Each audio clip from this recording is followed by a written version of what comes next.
नमस्कार, आप देख रहे हैं न्यूज इंडिया। आपके साथ मैं हूं अभिषेक। अमेरिका और इजरायल ने ईरान के सबसे सुरक्षित माने जाने वाले इलाके में घुसकर हमला किया है। इस हमले में रणनीतिक रूप से बेहद खास B1 पुल को पूरी तरह जमींदोज कर दिया गया। इस बड़े हमले से ईरान तमतमाया हुआ है। ईरान ने मिडिल ईस्ट में धमकी दी है कि वो अमेरिका के साथी देशों के 8 पुल को निशाना बनाएगा। बाकायदा ईरान ने इन 8 पुल की लिस्ट जारी की है, जिसका मतलब है कि एक पुल के बदले 8 पुल। तबाह हुए B1 पुल को क्यों ईरान का दिल कहा जाता था, ये रिपोर्ट देखिए।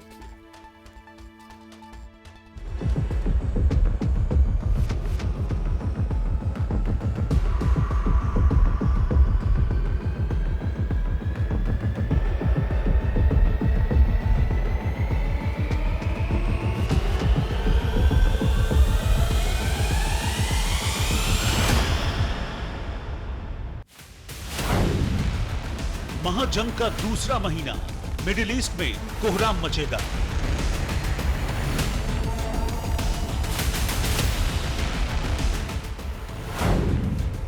अमेरिका का घातक प्रहार, ईरान में मच रहा हाहाकार।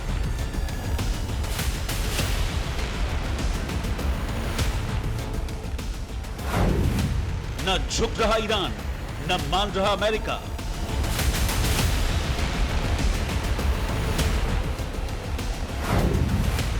ट्रंप ने उड़ाया पुल, ईरान मचाएगा तबाही फुल।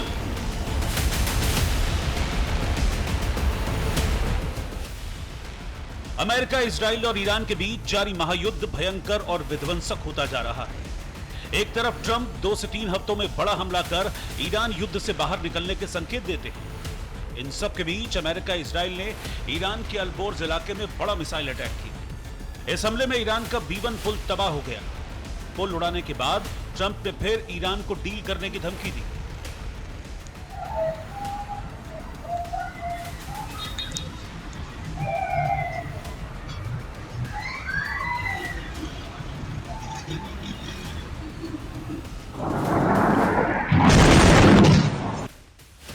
जिस पुल पर ट्रंप ने बारूद बरसाकर उसे उड़ा दिया, उसे ईरान का दिल कहा जाता था।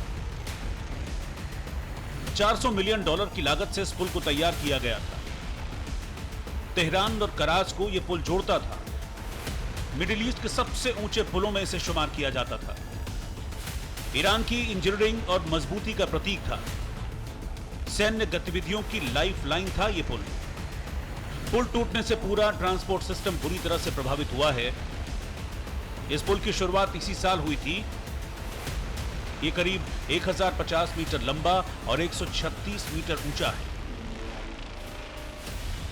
बताया जा रहा है कि हमला इतना तगड़ा था कि पुल के उड़ते ही ईरान के कई महत्वपूर्ण इलाके पूरी तरह से अंधेरे में डूब गए और बिजली ग्रिड ठप पड़ गए। ये कार्रवाई ईरान के लिए बहुत बड़ा आर्थिक झटका साबित हुई है, जिससे पूरे इलाके में बड़े युद्ध का खतरा और ज्यादा गहरा गया है।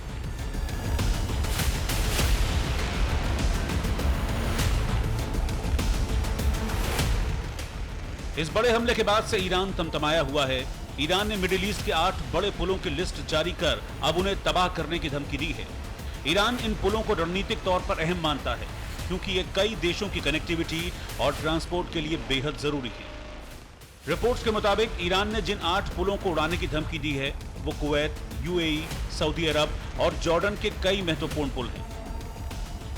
शेख जाबेर अल अहमद समुद्री पुल, Sheikh Zayed Bridge, Al Maqta Bridge, Sheikh Khalifa Bridge, King Fahd Causeway, King Hussein, Damiya और अब्दून ब्रिज। ये उन एक पुलों के नाम हैं जिनकी लिस्ट ईरान तैयार कर चुका है। ईरान की पहुंच से अमेरिका बहुत दूर है, वरना ईरान अमेरिका में भी बड़े हमले करने में देर नहीं करता। अब एक पुल के बदले ईरान 8 पुल उड़ाने की धमकी दे रहा है। बस देखना यह होगा कि किस देश का पुल ईरान का पहला शिकार बनता है। यानी कि साफ है कि ट्रंप ने जिस तरह की तबाही ईरान का यह पुल उड़ाकर मचाई है, ईरान अब इस तबाही का चुन चुन कर बदला लेने को तैयार है। Bureau report, news India.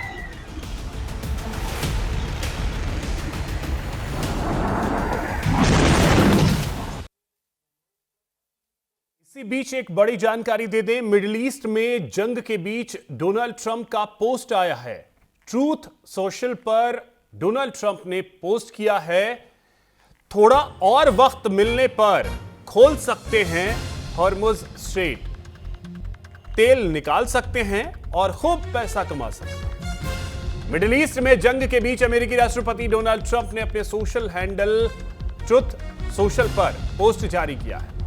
अपने पोस्ट में ट्रंप ने लिखा है कि थोड़ा और समय मिलने पर हम आसानी से हॉर्मुज खोल सकते हैं, तेल निकाल सकते हैं और खूब धन कमा सकते हैं। क्या यह दुनिया के लिए तेल का एक बड़ा भंडार नहीं होगा? तो देखिए, डोनाल्ड ट्रंप ने एक पोस्ट किया है ट्रूथ सोशल पर, जिसमें उन्होंने कहा है कि अगर थोड़ा सा समय मिले तो वो हॉर्मुज स्ट्रेट को खोल सकते हैं। तो सवाल यही है कि ट्रंप को समय दे कौन नहीं रहा। महीने दिन से ज्यादा का वक्त बीत चुका है, लेकिन फिलहाल हॉर्मुज स्ट्रेट पर पूरा कंट्रोल जो है वो ईरान का है और अभी तक डोनाल्ड ट्रंप हॉर्मुज को नहीं खुलवा पाए हैं। लेकिन उनका यह मानना है कि अगर थोड़ा समय मिले तो वो हॉर्मुज को खोल सकते हैं और तेल वहां से निकालकर बेच सकते हैं।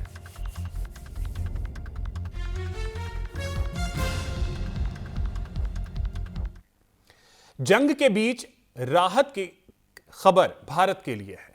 एक और एलपीजी टैंकर हॉर्मुज से निकला है। हॉर्मुज से 7वां एलपीजी टैंकर भारत आ रहा है। LPG tanker green Sanvi Hormuz से निकल चुका है। तो देखिए, जिस तरीके की स्थिति बनी हुई है, इन सब के बीच भारत के लिए राहत की खबर है कि LPG tanker green Sanvi Hormuz से निकल चुका है और वो भारत आ रहा है।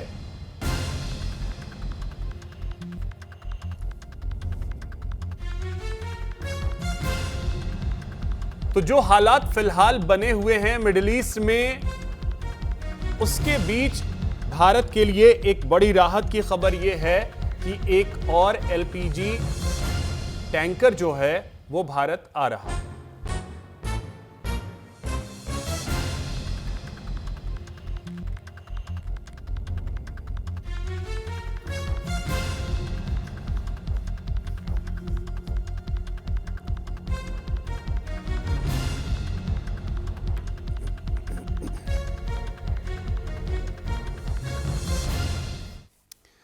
तो देखिए, इसी पे चर्चा करेंगे। हमारे साथ कई खास मेहमान जुड़ेंगे। इस वक्त हमारे साथ गुरु प्रसाद सोबले जी जुड़ गए हैं, जो कि यूएसए से इस समय हमारे साथ जुड़ गए हैं। गुरु प्रसाद जी, बहुत स्वागत आपका न्यूज इंडिया पर। सर, पहली प्रतिक्रिया तो आपसे ये चाहेंगे कि B1 पुल जो ईरान का ध्वस्त किया गया है, उसके बाद ईरान ने 8 पुल की लिस्ट जारी की है और उसका साफ कहना है कि हम इन पुल को निशाना बनाएंगे, यानी एक के बदले 8 पुल। क्या लगता है कि अब इंफ्रास्ट्रक्चर को बर्बाद करने की जंग जो है वो शुरू हो गई है? बराबर। ये चैनल में बुलाने के लिए मुझे मेरा धन्यवाद। और my Hindi is not that great, लेकिन कभी कभी इंग्लिश में भी बोल लेता हूँ मैं। So please no issue sir, आप इंग्लिश में जवाब दें सर, कोई इशू नहीं। Sure, in English. So I think we have reached a stage in the war which is not just a regional war. I think it's expanding to civilian areas. Civilian में काफी सारे बहुत थे पहले से, but now it has kind of gone beyond the military targets. And B1 bridge that is bombed to Karaj, Iran's main lifeline, उनका जो infrastructure का एकदम it was the iconic symbol of Iran's infrastructure that's destroyed by the United States. I think this action speaks a lot of volumes about US intention. And secondly, from an infrastructure standpoint, they are obviously trying to cut down the supply of missiles, etc., break the infrastructure so that Iran's capability is kind of limited to attack with missiles and drones. And Trump's intention has been very clear from day one. He's been saying, look, we want to send Iran to Stone Age. Now, there's nothing right or wrong about it. Like they say, all is fair in love and war. जो America का approach है इस वक्त, उनको क्या चाहिए? They need Iran to come to a negotiating table. Whether it means blowing up one bridge or 10 bridges, I think Trump has made it very clear. Unka intention is so clear that they want to attack. And if you also look at Donald Trump's leadership style, he's always, offend first. Go on attack and don't go on defensive. And unka jo business mein leadership style tha, the same thing is being seen here, and he's also very vocal about it. But the problem is implications on Asia, implications on West Asia, Middle East, implications on India. India का एक tanker पहुंच जाते हैं, लेकिन the economic impact and the far-reaching impact, the economic consequences, the human destruction that's happening is a whole different conversation. I think at this stage, this is just my personal view. इसमें ये तीनों countries से Iran, Israel, America, one of them had to step up and say, okay, let's make peace. I think that is very much needed now. Yeah. ठीक है sir, मैं चर्चा को और आगे खोलूंगा। हमारे साथ कई और खास मेहमान हैं, उनका परिचय करवा दूं। मेजर जनरल रिटायर्ड सुधाकर जी हमारे साथ हैं, डिफेंस एक्सपर्ट हैं। सर बहुत स्वागत आपका। जैद अनवर जी हमारे साथ हैं, जियोपॉलिटिकल एक्सपर्ट हैं, वो कुछ देर में हमारे साथ जुड़ेंगे। गौरी शंकर गुप्ता जी हमारे साथ हैं, पूर्व राजनयिक हैं। गौरी शंकर जी बहुत स्वागत आपका। साथ ही हमारे साथ सैयद मोहम्मद जॉन आबिदी जी हैं, ईरान से हमारे साथ जुड़ रहे हैं। सर बहुत स्वागत आपका न्यूज़ इंडिया पर।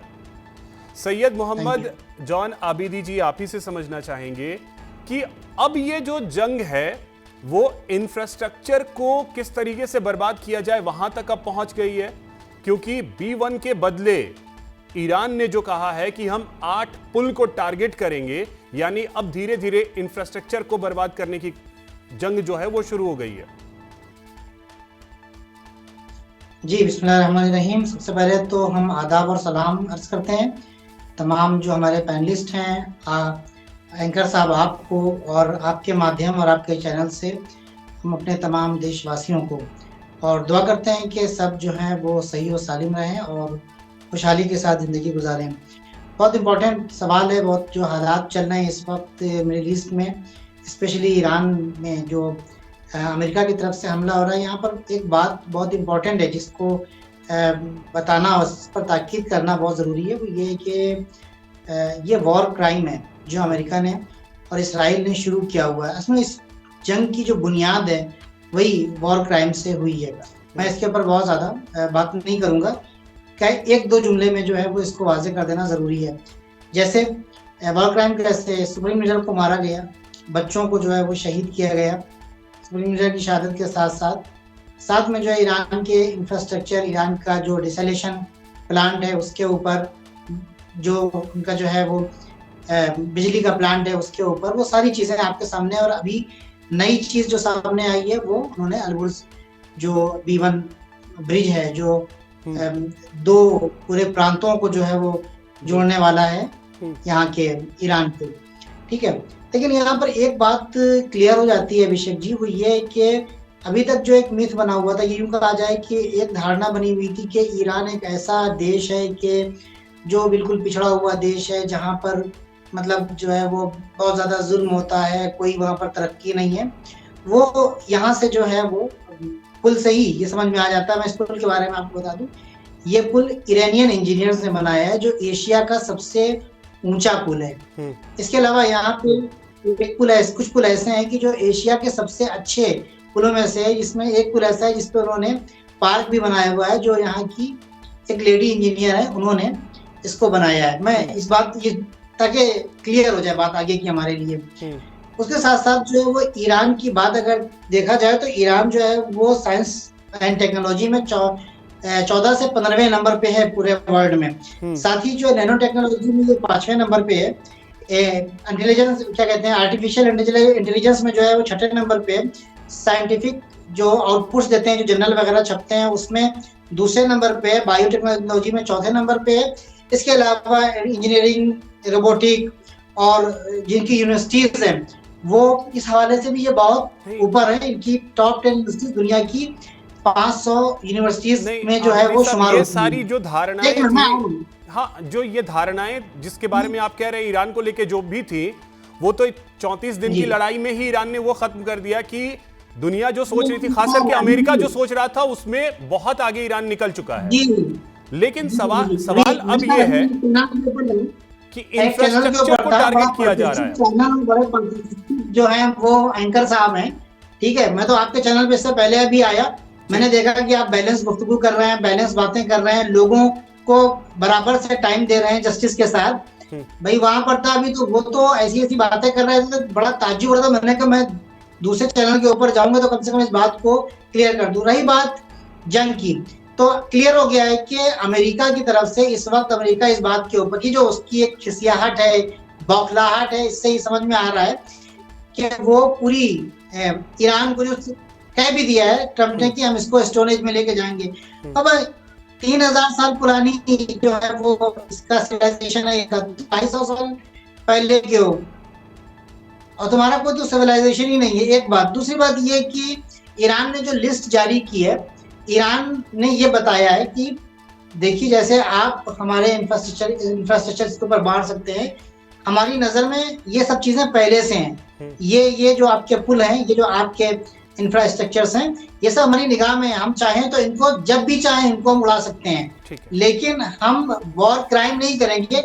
और जहां पर भी ईरान मार रहा है, अभी तक आपने ये बात गौर की होगी, जहां पर भी ईरान ने मारा है वो सिर्फ ये दिखाने के लिए मारा है कि हम तुम्हारे इन चीजों को उड़ा सकते हैं। मिसाल के तौर पर सिर्फ अमेज़न को मारा है कल, लेकिन टेस्ला को छोड़ दिया, गूगल का जो ऑफिस था उसको छोड़ दिया।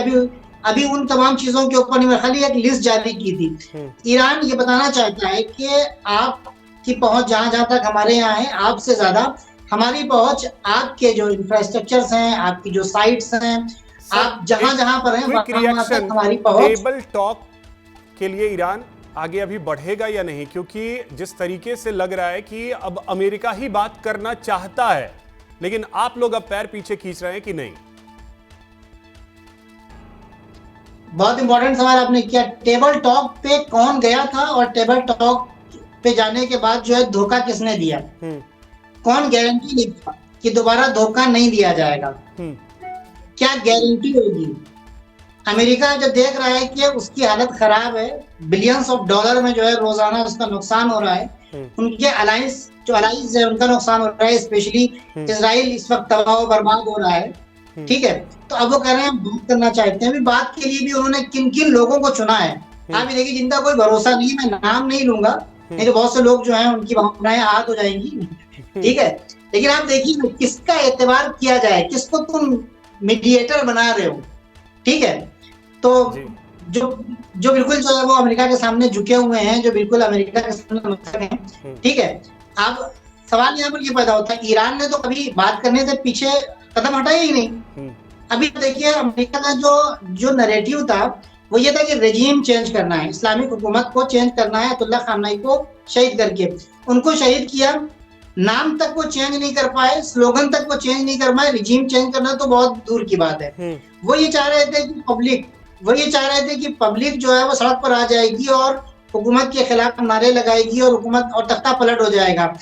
रिजीम चेंज नहीं कर पाए, पब्लिक सड़क पर आई, बल्कि वो अपने सुप्रीम लीडर की हिमायत में अपने देश के साथ वफादारी का ऐलान किया और रोजाना तकरीबन 40 तो किसी को स्वीकार करने में गुरेज नहीं होना चाहिए कि पब्लिक अब अमेरिका में ही सड़कों पे है और उन्हीं के खिलाफ है। तो ये किसी को स्वीकार करने में गुरेज नहीं होना चाहिए। सवाल ये पैदा होता है कि अमेरिका तो ऑलरेडी था, ठीक है, ऑलरेडी बात कर रहा था, सॉरी ईरान बात कर रहा था। ईरान के ऊपर 2 मरतबा जो हमले हुए वो धोखा देके हुए, बातचीत के दौरान हुए। अभी कौन सा देश ये गारंटी लेगा कि ट्रंप जैसा धोखेबाज इंसान और इसराइल जैसा वॉर क्रिमिनल पाकिस्तान ले तो रहा है कैसी बात कर रहे हैं आप सर? टेबल टॉक के लिए ओके, आप आगे बढ़े प्लीज। चलिए, बहुत शुक्रिया आबिदी साहब, बहुत शुक्रिया, आपने कीमती समय निकाला, बहुत शुक्रिया आपका। तो चलिए अब रुक करते हैं। सुधाकर जी, अब आपसे जानना चाहेंगे कि जो B1 जो पुल उड़ाया गया है, ईरान की नाक हम उसे समझें, और यही वजह है कि ईरान ने अब यह कहा है कि 8 पुल निशाने पर हैं। अभिषेक जी, सबसे पहले तहे दिल से धन्यवाद, और आपके शो के लिए बुलाया आपने, और मेरे जो डिस्टिंग्विश को पैनलिस्ट हैं उनको बधाई देता हूँ, शुभकामनाएं देता हूँ। देखिए, बड़ी पिक्चर को बार बार रिपीट करना समय अननेसेसरी वेस्ट होगा जी। इसमें डोनाल्ड ट्रंप को खुद को ही समझ नहीं है वो क्या कर रहा है, क्या नहीं है, क्या पॉलिटिकल ऑब्जेक्टिव। कोई लड़ाई, कोई पिकनिक नहीं होता है, बिल्कुल, या शाम को हाट में जाके कोई सब्जी या कुछ मंडी से खरीद के ले आए जो इच्छा करके, ऐसा नहीं होता है। लड़ाई बहुत एक सीरियस बिजनेस है। तो उसमें कहते हैं कि ये एक सुपर पावर होने के नाते अगर हिंदुस्तान कहता है कि होल ऑफ नेशन अप्रोच होता है, तो सुपर पावर के लिए उससे और बेहतरीन सबके साथ सलाह मशवरा करके, कंसल्ट करके उनको आगे निकलना चाहिए, जो कि हुआ नहीं है। उन्होंने सोच विचार शायद किए नहीं है, अगर किए हैं तो उन्होंने अपने लोगों को बताया नहीं है। मेरा विचार यह है कि उन्होंने ज़रूर किया है, उनको पक्का मालूम है किस काम के लिए जा रहे हैं, और समय कम होने के नाते सिर्फ मोटा मोटा मैं सिर्फ बॉल पार्क पॉइंट बता देता हूँ। 29 दिसंबर 2025 को नेतान्याहू डोनाल्ड ट्रंप से मिले थे। 3 घंटे से ज़्यादा आपस में वार्तालाप या सलाह मशवरा हुआ था। उसके बारे में मीडिया को कुछ पता नहीं है, ना उसके ऊपर कोई चर्चा हुई है। चंद एक दिनों के अंदर अमेरिकन फोर्सेस मोबिलाइज होने लगे और मिडिल ईस्ट की तरफ आए। 13 जनवरी 2026 को या आइदर व्हाइट हाउस या पेंटागन में एक प्रेजेंटेशन या ब्रीफिंग रखा गया था। उनके जो डायरेक्टर इंटेलिजेंस हैं तुलसी गबार्ड, और काफ़ी सारे अहम मुखिया लोग थे, पिट हेग्सेथ, मार्को रूबियो वगैरह वगैरह सब बैठे हुए थे।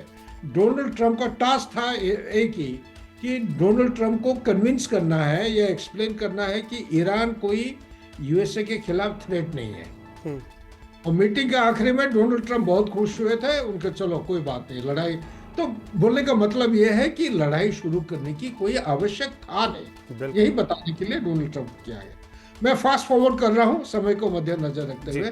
26 फरवरी को ओमान का फॉरेन मिनिस्टर एयर डैश किए थे अमेरिका डोनाल्ड ट्रंप से मिलने के लिए। क्यों? क्योंकि वो जो टॉक चल रहा था जेनेवा 2 में, उसमें पहली बार उनको ऐसा एक आउटकम मिला था जो कि अभी तक कोई भी डिप्लोमेसी में मिला नहीं है। खास तौर पे जो ईरान के साथ जुड़ा हुआ जो ताल्लुक रखता है इशू, ईरान हर चीज, न्यूक्लियर का हर एक चीज का उन्होंने मान लिए थे। इंफ्रास्ट्रक्चर नहीं करेंगे, एनरिचमेंट नहीं होगा, न्यूक्लियर बॉम्ब नहीं चाहिए, हर एक चीज के लिए ऐसा कोई मान्यता, ऐसा कोई मतलब देश का जो एक्सेप्टेंस था अभी तक शायद मेरे स्टडी में एक स्टूडेंट हो नहीं रहा है। ठीक है, अभी तक ये हासिल है। यही चीज जाके डोनाल्ड ट्रंप से मिलके बताना था। डोनाल्ड ट्रंप से मिल नहीं पाए, जेडी वैंस से मिले, उन्होंने बताया कि जब ये निचोड़ आ चुका है तो ये मोबिलाइजेशन का क्या मकसद है। फिर भागा भागा आए ओमान में आके उन्होंने ये बताया, पूरा विश्व को बताया कि पहली बार जो रेलिवेंट स्टेक होल्डर यानी कि अमेरिका और ईरान दोनों की जो विन विन सिचुएशन का जो पहलू है ये सामने आ चुका है, जीत है। तो क्या जस्टिफिकेशन था? अगला दिन सुबह ईरान टाइम, तेहरान टाइम 8:15 बजे एक हेड ऑफ स्टेट को आप नॉकआउट कर रहे हो, आप 49 इंपॉर्टेंट लीडर्स को आप मारते हो। ये 21st सेंचुरी में ना कोई आपने वार्निंग दिया, ना कोई चेतावनी था, ना लड़ाई शुरू डिक्लेयर हुआ है। तो ऐसा कोई, और ऊपर से आप बच्चों को, नन्हे मने बच्चे जो थे, लड़की लोगों को 168 170 बच्चों का मार डालते हो। उसके बाद कहते हो 4 दिन में खत्म हो जाएगा, 6 दिन में खत्म होगा, 1 महीना हो गया, दूसरे महीना आ चुके हैं। अभी सिर्फ निचोड़ यही है, आपका सवाल का जवाब एक लाइन में बताऊंगा। हाँ। ये टिट फॉर टैट नहीं है, ये ईरान के लिए सर्वाइवल है। बिल्कुल, वो सर्वाइवल जो है ये ईरान को पहचान नहीं पाए हैं। ये ईरान पिछले 20 साल नहीं, 30 साल नहीं, पिछले 40-50 साल तक तैयारी कर रही है। हम 47 ईयर्स कह रहे हैं। और कोई भी देश अपनी रक्षा के लिए तैयारी क्यों नहीं करेगा? सवाल यह भी है कि अपनी सुरक्षा के लिए कोई क्यों नहीं तैयारी करेगा? इसका मतलब प्लीज डोंट टेक मी, मेरे पास मेरे भी साथी हैं, सब बोलते हैं इसका मतलब तो ईरान के साइड में है, तो टेररिज्म के साइड में है। हर देश का कुछ ना कुछ नैरेटिव होता है, उसको समझना निहायत ही जरूरी है। अगर आप परमानेंट सोल्यूशन ढूंढ रहे हैं, परमानेंट लास्टिंग सोल्यूशन अगर ढूंढ रहे हैं, ठीक है, तो आप जल्दीबाजी से नहीं कर पाएंगे। आपका ध्यान 96, 97 का जो क्लीन ब्रेक, एक टॉप सीक्रेट डॉक्यूमेंट यूएसए में बना गया है, नेतान्याहू मेंबर है, वो क्लीन ब्रेक का डॉक्यूमेंट में सेंट्रल इशू है कि पैलेस्टीनियंस के लिए मिडिल ईस्ट में कोई जगह नहीं है। ये है सबसे केंद्रीय बिंदु। यही केंद्र बिंदु की वजह से ये लड़ाई चल रही है। पैलेस्टीनियन को उसको धकेल के यहां से रिलोकेट करना चाहते हैं। ठीक है सर। अब गौरी शंकर जी, मैं आपसे यह समझना चाहूंगा कि अब इस वॉर को आप किस दिशा में जाते हुए देख रहे हैं, क्योंकि अगर आज B-1 पुल उड़ाया गया है अमेरिका की तरफ से और उसके बाद ईरान ने 8 पुल अपने टारगेट पे रखे हैं, वहीं दूसरी तरफ अभी कुछ देर पहले हमने अपने दर्शकों को एक बड़ी खबर यह भी बताई कि डोनाल्ड ट्रंप यह भी कह रहे हैं कि हॉर्मुज को तो अगर थोड़ा समय मिल जाए तो हम खुलवा लेंगे। मतलब डोनाल्ड ट्रंप क्या पूरी तरीके से कंफ्यूज लग रहे हैं? संबोधन के बाद अटैक के बाद ईरान का पलटवार, और अब फिर वो कह रहे हैं कि हॉर्मुज हम खुलवा लेंगे। अभिषेक जी नमस्कार, हमारे सभी को पैनलिस्ट को भी नमस्कार। जी नमस्कार सर। देखिए, पिछले 3 दिन से ये वार जो है एक बड़े डेंजरस डायरेक्शन में चल रहा है। 3 दिन पहले ऐसा लग रहा था कि शायद डायलॉग का कोई रास्ता निकले और कुछ समझौते की बातें आगे बढ़ें, लेकिन अभी ऐसा बिल्कुल नज़र नहीं आ रहा है। अभी आप देखिए 3 दिन में ईरान ने भी अपनी तरफ से गल्फ स्टेट्स के ऊपर कई हमले किए हैं, इजराइल पे भी किए हैं, यूएई पे भी किए हैं। उन्होंने कुवैत में एक रिफाइनरी के ऊपर हमला किया है, और बहरीन में भी उस पे प्लांट पे जो है उनका एल्यूमिनियम प्लांट है, उसके बाद दोबारा हमला हुआ है, अबू धाबी में भी हुआ है। ईरान के ऊपर तो हमले हो ही रहे हैं चारों तरफ से। ईरान के ऊपर अमेरिका ने कुछ दिन के लिए रोक दिए थे, लेकिन वो फिर वापस चालू हो गए कल से। इजराइल पहले हमले कर ही रहा था ईरान के ऊपर, तो ये हमले काफ़ी तेज़ी से बढ़ते चले जा रहे हैं। अब सिविलियन इंफ्रास्ट्रक्चर पे जो हमले हो रहे हैं वो बड़े डेंजरस मोड की बात है जी। पहले भी एक बार एक डिसैलिनेशन प्लांट के ऊपर हमला हो चुका है। अगर अब डिसैलिनेशन प्लांट्स के ऊपर हमला होगा तो वहाँ की लोगों को तो पानी भी पीने का नहीं मिलता है। गल्फ स्टेट्स में तो सारा पानी भी वहीं से निकल के आता है। ईरान में शायद अपना पानी है, लेकिन गल्फ स्टेट्स में तो बिल्कुल नहीं है। और दूसरी तरफ जो है ये आपका स्ट्रेट ऑफ हॉर्मुज है, वो पूरी तरह से ब्लॉक है। मैं आज स्टैटिस्टिक्स देख रहा था कि 28 फरवरी के पहले वहाँ करीब 130 जहाज रोज आते जाते थे energy and non energy sector में। अभी उनकी संख्या 17-18 के आसपास है, और वो भी उनको एक टोल बूथ फिक्स किया हुआ है ईरान में। वहाँ पे अपनी एंट्री दर्ज करवा के अपना टोल सेल देके और उसके बाद जाना होता है। तो स्टेट ऑफ हॉर्मुज बंद है, सिविलियन अटैक्स चालू हो गए हैं।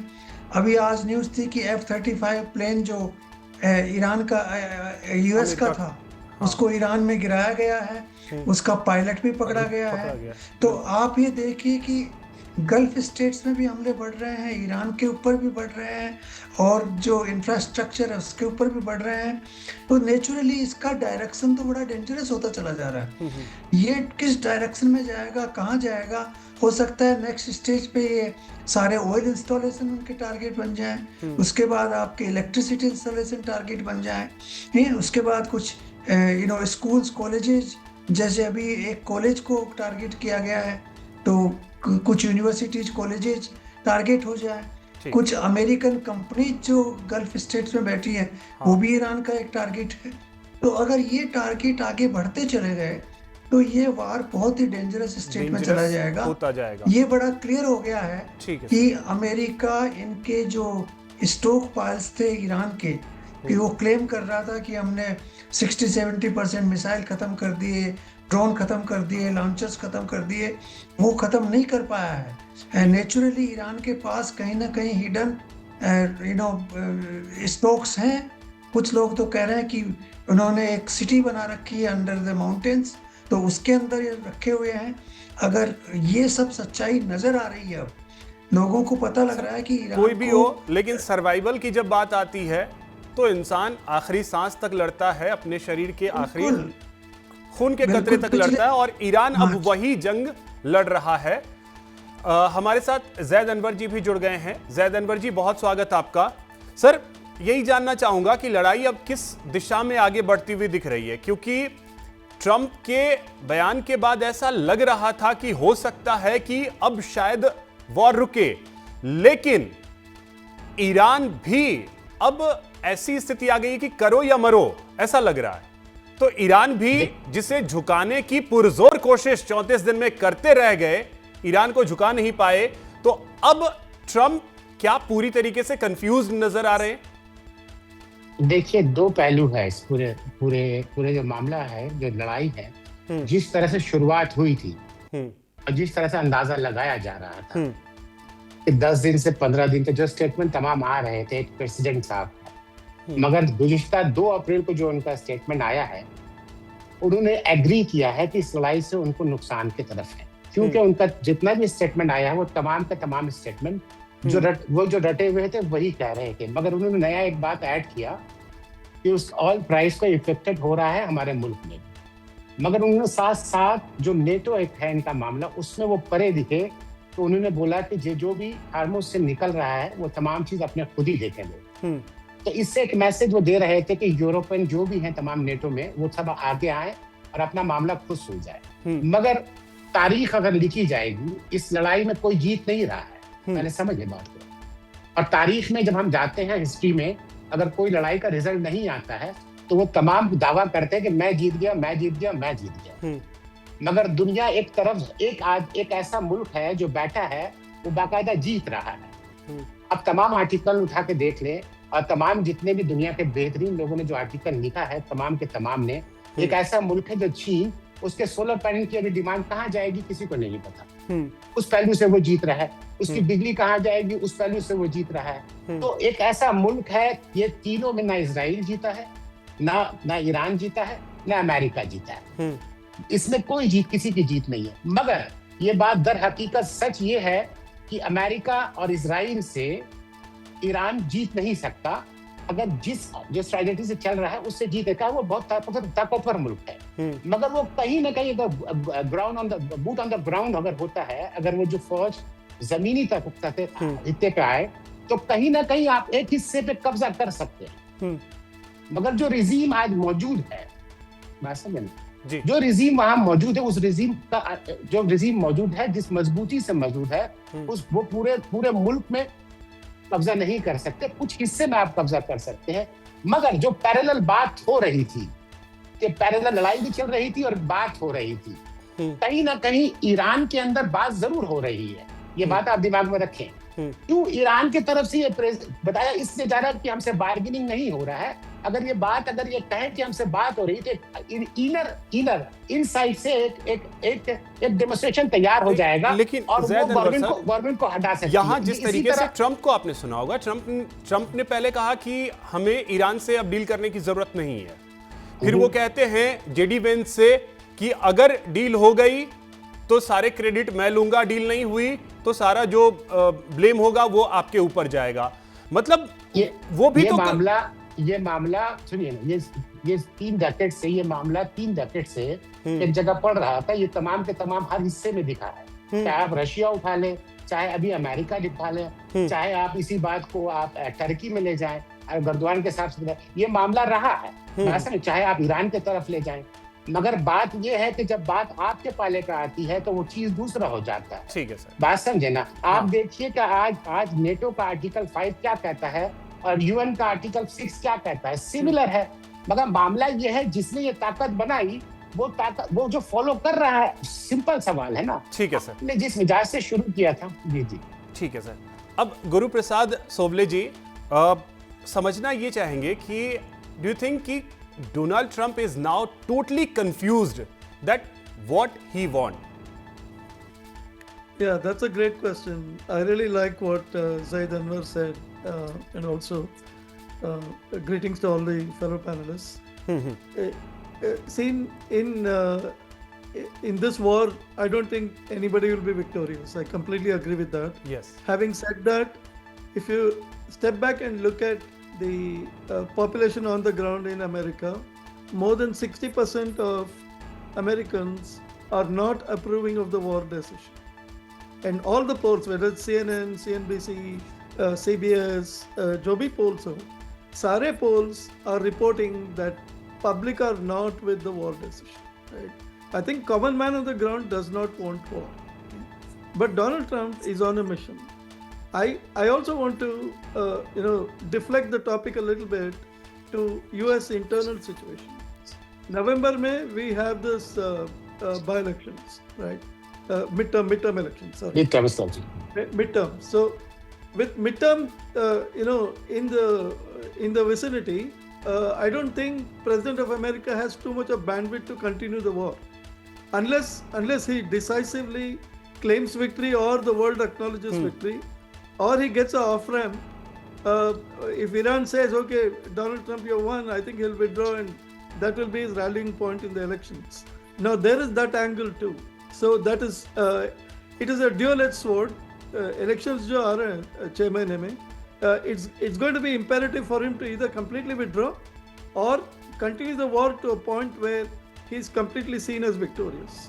He needs to go into midterms with solid, Sir, do you think that's why he addresses the nation और अपने देश की जनता को ये बताने की कोशिश थी that America is going to win this war? Right, and also going back to your point on whether he's confused, I think पहले से there have been a lot of inconsistencies, right? The objective of the war has shifted from the regime change to nuclear disarmament and so many other goals. So थोड़ा बहुत confusion है, but looking at his style of presidency, some of the confusion is also deliberate, right? So he's also not giving clarity because nobody can double guess what the next decision is going to be. Today he's bombing a B-1 bridge. Tomorrow he may call ceasefire. We don't know. So I think they're living in a world of uncertainty. At the same time, I can tell you that think tanks in America and the educated population and the entire 60-65% American population. एक यही चीज थोड़ा सा समझना चाहेंगे, आबिदी साहब हमारे साथ जुड़े हुए हैं। आबिदी सर, थोड़ा सा ये भी समझना चाहेंगे कि जो एक सुपर पावर का जो टैबू था, आप लोगों ने उसे भी तोड़ा है। जी, सुपर पावर के लिए देखिए, एक तो मैं 2-3 पॉइंट से बात करता हूँ। अभी हार जीत की बात हुई, अनवर साहब ने भी, और सब हमारे बुजुर्ग हैं यहाँ पर, और सभी ने अच्छी बातें कही, बल्कि अपने अपने पॉइंट ऑफ व्यूज रखे यहाँ पे, उन्होंने पॉइंट्स रखे अपने अपने। देखिए, सुपर पावर का जो एक मिथ बना हुआ था, सुपर पावर के लिए 2 चीजें इंपॉर्टेंट होती हैं कि वो जो सुपर पावर है, जब वो किसी के ऊपर हमला करता है तो उस हमले का जवाब न दिया जाए, जिसके ऊपर हमला किया है वो ध्वस्त हो जाए, एक ये। दूसरी चीज ये है कि जब जिसके ऊपर हमला किया गया है दुश्मन के ऊपर, वो पलट कर जब वार करे तो डिफेंस करने की सलाहियत आपके अंदर होनी चाहिए। ये मिथ बना हुआ था कि अमेरिका सुपर पावर है, सब डरते हैं, सब खौफजदा है, लेकिन ईरान ने ये चीज वाज़ेह कर दी कि तुम्हारे हमले को भी हम झेल सकते हैं और उसका जवाब भी हम उससे भी तगड़ा सकते हैं। ये एक बात हो गई। दूसरी, जो सुपर पावर है उसका जो बेस होता है वो किसी एक मोरालिटी के ऊपर होता है। उसका एक बेस इस बात के ऊपर होता है कि ये किस बुनियाद के ऊपर सुपर पावर बना है। सुपर पावर खाली हथियार से नहीं बनता है, सुपर पावर खाली जो है वो जिसे कहते हैं ताकत से नहीं बनता है, बल्कि एक और चीज होती है कि एक जो सुपर पावर मुल्क है या सुपर पावर इंसान है, या यूं कहा जाए कि सुपर पावर कोई भी इंस्टीट्यूशन, कोई ऑर्गेनाइजेशन है, उसकी सोच क्या है। आप देखें कि इस वक्त सुपर पावर की जो सोच है वो ये है कि पूरी दुनिया को मिटा दिया जाए, पूरी दुनिया को जो है वो दबा के रखा जाए, कुचला जाए, जुल्म किया जाए। ये सुपर पावर नहीं होता है। असल में ये एक कमजोर आइडियोलॉजी होती है कि जिसकी बुनियाद बहुत ही कमजोर है, जहां पर मोरालिटी का कोई सवाल ही पैदा नहीं होता है, जिसका सिविलाइजेशन से कोई सिविलाइजेशन होता ही नहीं है उसके यहाँ वहशीपना होता है। आप मैं मिसाल यूं दूं कि एक वहशी जानवर, एक आप यूं समझ लीजिए कि एक जो है वो ऐसा दरिंदा जानवर कि जो सूट पहन के आ गया है और टाई लगा के आ गया है, ठीक है, ये सुपर पावर, आप शेर को सुपर पावर कहेंगे? अगर शेर जो है वो दरिंदा है, अगर मगरमच्छ दरिंदा है, ताकत बहुत है उसके पास, आप उसको क्या कहेंगे? तो सुपर पावर है? नहीं भाई, ये दरिंदा है। अमेरिका की भी स्टाइल यही है, अमेरिका का भी कहना, अमेरिका की जो हालत है वो यही है। एक बात, ईरान ने इसके मुकाबले में आके दो चीजें रखी हैं। पहली तो बात ये कि आपका जुल्म हम बर्दाश्त नहीं करेंगे और ना ही हम किसी के ऊपर जुल्म करेंगे। जब से इस्लामिक रिवोल्यूशन आया ईरान में 47 ईयर्स हो गए हैं, और तब से लेकर अब तक अगर आप ईरान की हिस्ट्री को देखें तो ईरान ने हुकूमत बनाई, अपने आप को मजबूत किया, ताकतवर बनाया, लेकिन किसी भी एक कंट्री के ऊपर ईरान ने किसी किस्म का इन्वेजन नहीं किया। ईरान के ऊपर 80s में जो है वो हमला हुआ सद्दाम की तरफ से। 48 कंट्रीज पूरी दुनिया की सद्दाम हुसैन को जो है पीछे से सपोर्ट कर रहे थे। उसके बाद से मुसलसल ईरान के ऊपर सैंक्शंस लग रहे हैं, पूरी दुनिया जो है उसको देख रही है, चूं तक नहीं कर रही है, एक आवाज तक नहीं उठा रहे हैं कि इन लोगों ने तुम्हारा क्या बिगाड़ा है। तुलसी गबार्ड ने ये रिपोर्ट दी है कि हर साल जब जो है वो मीटिंग्स होती हैं, न्यूक्लियर ईरान की न्यूक्लियर पावर है और क्या कहते हैं वो न्यूक्लियर बॉम्ब बना रहा है या नहीं बना रहा, हर साल की रिपोर्ट में जो कंक्लूजन होता है वहां पे ये लिखा जाता है कि ईरान जो है वो न्यूक्लियर बम नहीं बना रहा है और ईरान हमारे लिए थ्रेट नहीं है। जो केंट ने जो है अपना अभी जो इस्तीफा देने के बाद जो लेटर जारी किया है उसमें चार्ली कर्क के बारे में बताया कि जो केंट से चार्ली कर्क ने कहा कि आप जाके कहिए उससे, ट्रम्प से, कि ईरान हमारे लिए थ्रेट नहीं है, हम अपने मुल्क को देखें, अपने मुल्क की आवाम को देखें। लेकिन इनके ऊपर कौन सा दबाव था, कहां से इन्होंने जो है वो ये कहा कि हम ईरान की न्यूक्लियर पावर को खत्म करना चाहते हैं, जबकि ये इसका दावा भी वो कर चुके हैं 2025 में कि हमने वो खत्म भी कर दिया था। हाँ, वो ठीक है। तो कुल मिला के यहाँ पर हार जीत जो है वो मिलिट्री जो डोमिनेंस है उसकी वजह से नहीं है। यहाँ पर हार जीत अगर देखा जाए, अगर ईरान फर्ज कीजिए हार भी जाता है, जैसा कि अनवर साहब ने भी कहा कि कोई हार जीत नहीं है यहाँ पर, मान लीजिए कि वो हार भी जाता है, फर्ज कीजिए, ठीक है। अनवर साहब एक कमेंट करना चाह रहे हैं। अनवर साहब एक कमेंट कर लीजिए। मैं अपनी बात प्लीज कंप्लीट कर दूं, मुझे इजाजत दीजिए।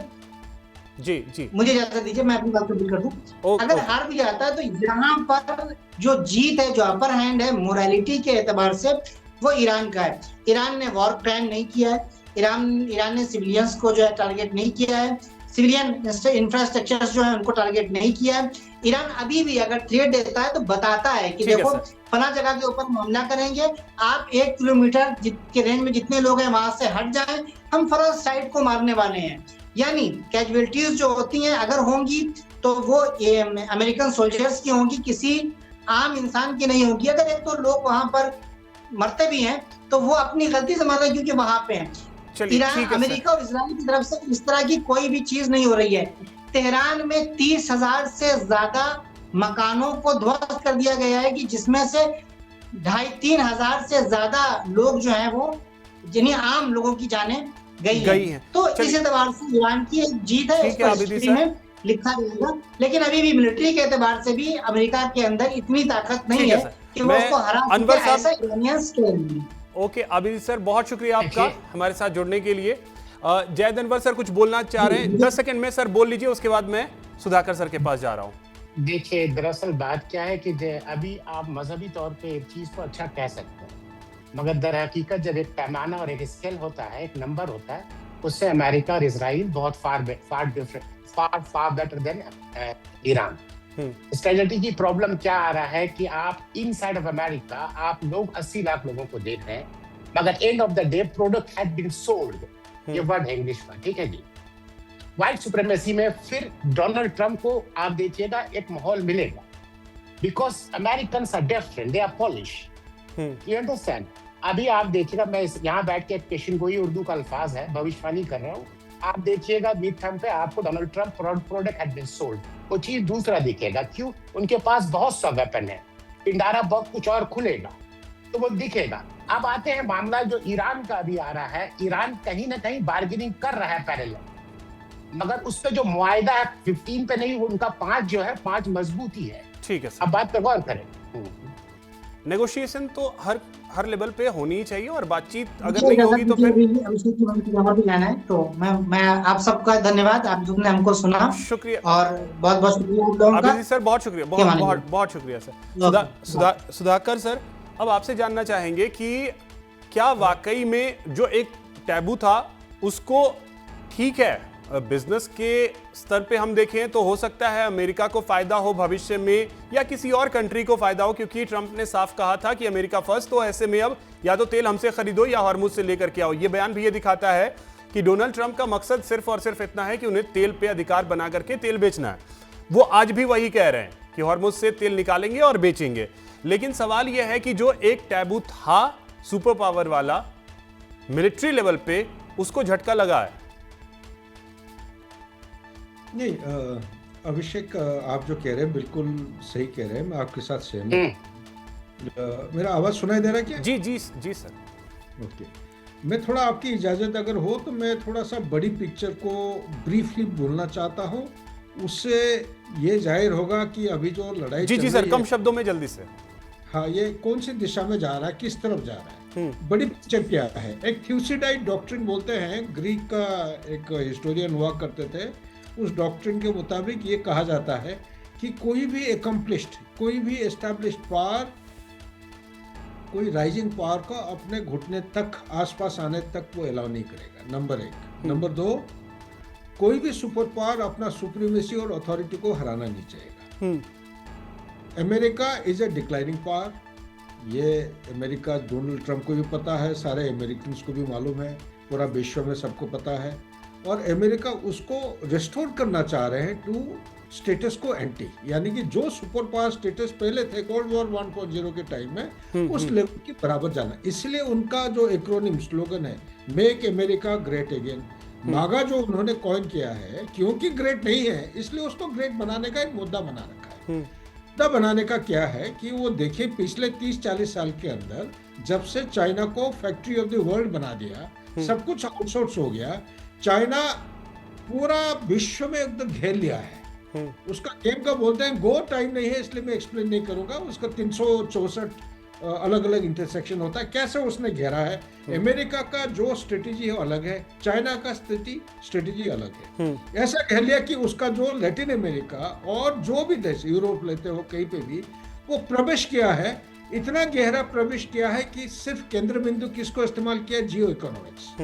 अमेरिका पावरफुल इकोनॉमी है, लेकिन जियो इकोनॉमिक्स कभी अपना जियो पॉलिटिक के वैल्यू और ऑब्जेक्टिव की हैसियत से उन्होंने उस नजरिए से कभी देखा नहीं है। तो जब रियलाइज किया कि ये तो भाई ये पीछे बैकयार्ड लैटिन अमेरिका में चाइना आके घुस गया है काफी गहरा, तो उस कैसा है उसको, अगर आपको एक विश्व का ग्लोबल पावर या सुपर पावर की स्टेटस को रेस्टोर करना चाहते हैं, तो सबसे पहला घर के पीछे जो बैकयार्ड है वहां पे दुश्मन को अब पुशबैक करना शुरू करेंगे। वेनेजुएला का कहानी वहीं पे शुरू हुआ। इसके पीछे जो दूसरा पहलू है, देखा गया कि चाइना को कागज के ऊपर फॉर्मली आप उसको ऐसा मत कोई चीज बताइए जिससे क्या होगा, कोई रिएक्शन हो जाए, कोई रिस्पॉन्स हो जाए, उसको you handle diplomatically on paper at least, don't call it as enemy number 1।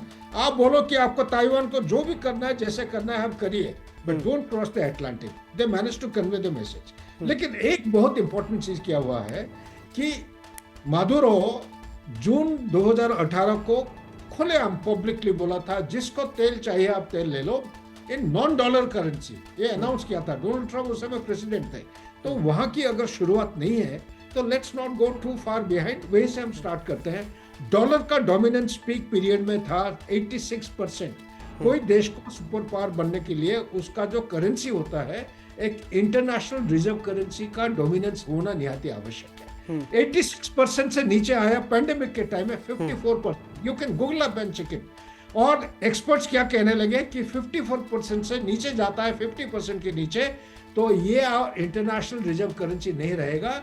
It will have a direct impact on the status of America. तो ये एक झटका जो मिला था वो इसलिए मिला था, वेनेजुएला का तेल जितना China, 86% of the oil of Venezuela is to be bought by China in a discounted rate in yuan, non dollar currency. Next country था आपका ईरान। ईरान से जाता है 90% ऑफ ऑयल, ठीक है नहीं, वेनेजुएला में चले गया अभी, आपका एक्सपोन मोबिल बोलिए, ठीक है हम सर। सब चले। ईरान में भी वही कहानी है। उनका बड़ी एम जो है यहाँ पे किसी भी तरह अमेरिकन कंपनीज को घुसाना चाहते हैं। ट्रांजैक्शन जो पहले युआन में होता था वो युआन की जगह अभी डॉलर में होना चाहिए।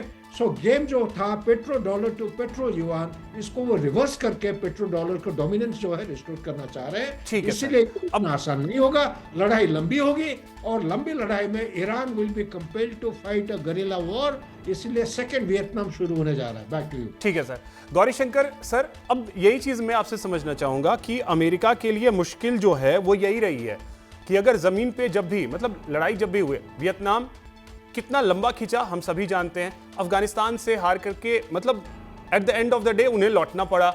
तो अमेरिका की जो छवि रही है अमूमन लड़ाई में, वहां उन्हें हमेशा मुंह की खानी पड़ी है। क्या ईरान में वही स्थिति इस समय डोनाल्ड ट्रंप और अमेरिका की हो गई है और उन्होंने ईरान को यही गलती कर दी कि वेनेजुएला समझ लिया?